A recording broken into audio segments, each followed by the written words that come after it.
Si Boy 10K, mga kababayan, si Boy 10K. Alam niyo po ang style na ginawa ni Peter Cayetano, ni etong si Alan Peter Cayetano, ang ginawa niyang style, pinamukha niya sa atin na, dapat tuluyan yung impeachment na yan. Ganun siya, mga kababayan.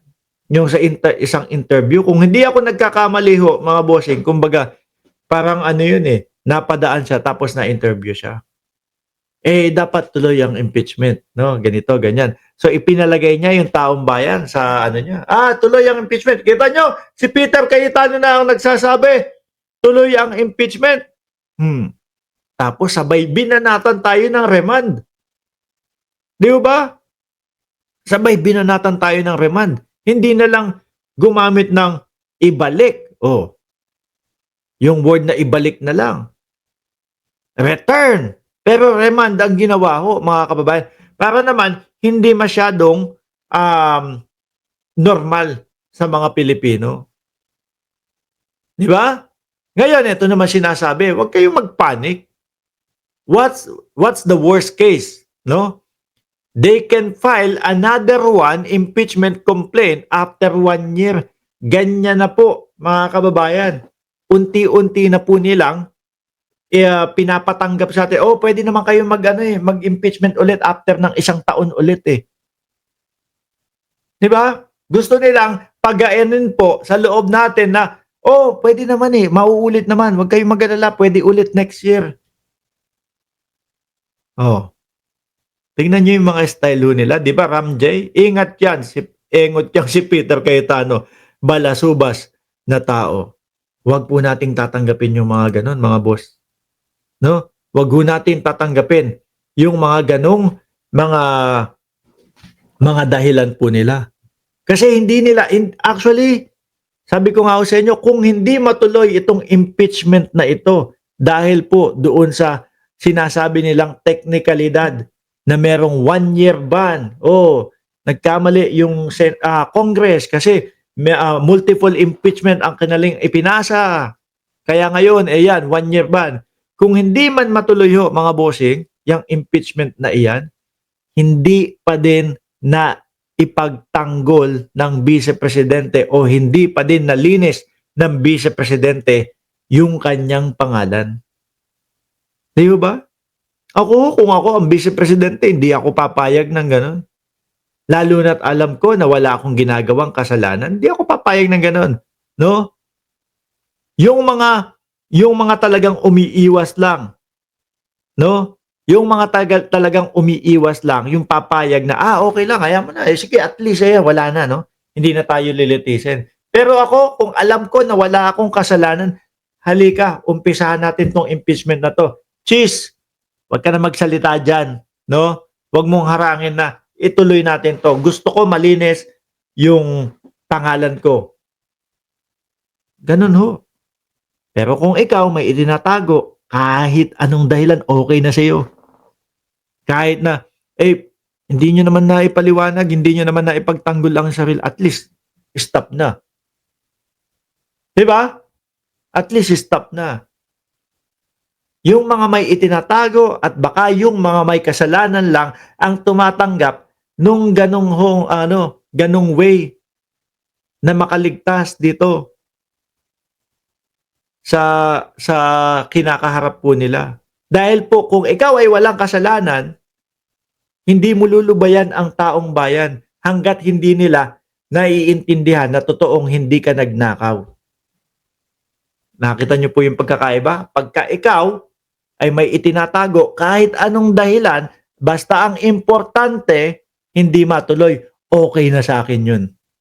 Pero kapag ka ikaw, alam mo sa sarili mo, wala kang ginawa na pagnanakaw at pinapahinto yung impeachment, saglit lang, ituloy natin to. Gusto kong linisin yung pangalan ko. Ayokong maiwan sa isipan ng mamamayang Pilipino na ako ay magnanakaw dahil hindi naman ako magnanakaw. Di po ba? Sabi nung si Antonio Bucoy, the worst that could happen is that we ignore the Constitution. We brush aside the Constitution.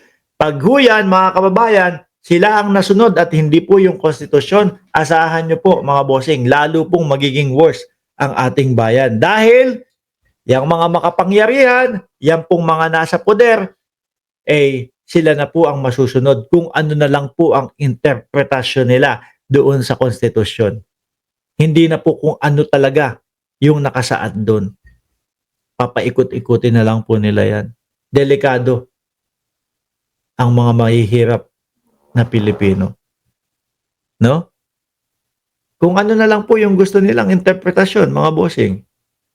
Ganun na lang ho yan. Kaya wag tayong papayag. Biruin mo, nag-iisang word doon na dapat yun lang ang sundin. Nag-iisang word na yun lang dapat ang sundin dahil yun po yung nakasulat, ayaw nilang sundin. Kung ano po yung hindi nakasaad at hindi nakasulat, yun ang pinipilit nilang gawin. Oh. Kaya po ang mangyayari sa mga susunod na mga panahon, mga bossing, Chief Amo Sir, at ito ay lumagpas, nako, delikado ang mahihirap o yung mga simpleng mamamayan na kagaya po natin. Dahil, ito, interpretasyon ko yan eh. Oh, may magagawa ka ba? Ako nasa poder. Kawawa tayo. Kawawa tayo. 'Di ba? Weng Watanabe. Oh. Sabi ni Alonly TV, magnanakaw siya, lying. Hindi, ganoon naman ho talaga mga boss 'di ba? Napakasimple pong intindihin. Kung ako ho alam ko sa sarili kong wala akong ninakaw. Tapos alam ko meron akong kakampi o kaibigan doon sa Senado. Tapos ang iginigiit nila, pre, tutulungan ka namin, di maituloy ito. Ako sasabi, pare, wag. Kailangan matuloy ito. Kailangan maipaliwanag ko na hindi talaga ako nagnakaw dahil alam ko nangyayari. Di ba? Hindi ako papayag na wag matuloy. Kasi pag hindi natuloy yan, iisipin itong mga mamamayang Pilipino na tinulungan niya nung kumpare niya doon sa Senado. Kaya hindi natuloy yung impeachment. Pag tinanggap ko, nang ganun-ganun lang, parang hinayaan ko na inisip, na iniwan sa isipan ng mamamayang Pilipino magnanakaw ako.